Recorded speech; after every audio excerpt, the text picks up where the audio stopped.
यहाँ पर अरमान जो है वो पूछताछ करता है मायरा से, जहाँ पर मायरा उसे बताती है कि उस मूवमेंट में मेहर आंटी 01818 जो है मेरी और मुक्ति के जान के पीछे पड़ी थी और हमें जान से मारना चाहती थी और हम दोनों जो है वो मेहर आंटी से छुप रहे थे।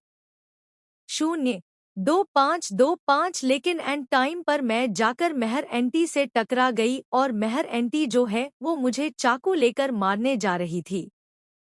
अब यहाँ पर अरमान 03232 रुक जाता है और कहता है कि मुझे सारा केस समझ में आ गया, आपने ये सब सेल्फ डिफेंस में किया है। अब अरमान जो है वो सारे 03939 पेपर्स पे लिख देता है नोट डाउन करके और कहता है कि मायरा तुम इस पे साइन कर दो। अब यहाँ पर मायरा कहती है कि नहीं पापा, आपने मेरी बात नहीं समझी, मैंने मेहर आंटी 04848 को धक्का नहीं मारा, लेकिन पार्टी की रात हर चीज परफेक्ट लगती है। चारों तरफ रोशनी, म्यूजिक और हंसी की आवाजें गूंज रही हैं। लेकिन जैसे ही अहाना ब्लैक कलर के लहंगे में एंट्री करती है, माहौल अचानक बदल जाता है।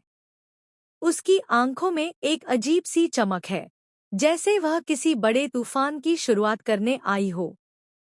भरनी भी उसके साथ है, लेकिन इस बार भरनी के चेहरे पर एक अजीब सी बेचैनी नजर आती है। क्या वह कुछ छुपा रहा है? क्या वह पूरी तरह अहाना के साथ है या फिर उसके दिल में कोई और राज दफन है?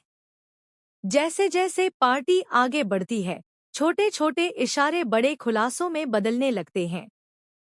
एक तरफ राधिका अपने आप को बचाने की कोशिश कर रही है, तो दूसरी तरफ अहाना धीरे धीरे उसे उस मोड़ तक ले जा रही है जहां से वापसी नामुमकिन है। लेकिन असली ट्विस्ट तब आता है जब सीढ़ियों पर खड़ा वो नया दुश्मन सामने आता है।